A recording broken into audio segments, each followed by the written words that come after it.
Hi everyone, in this video I'm going to explain how I solved the Leetcode problem, find missing elements. For this solution, I first found the largest and smallest numbers within the nums array.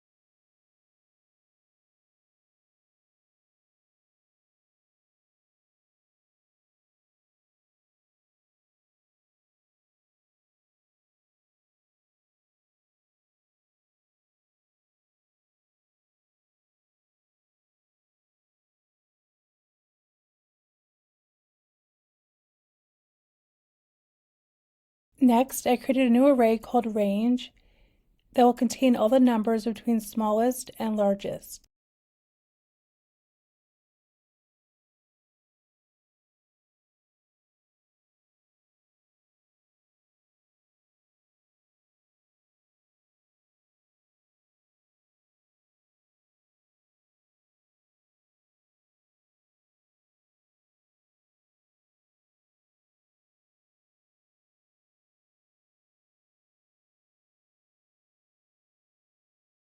Finally, I used the filter method to return the missing elements from the nums array.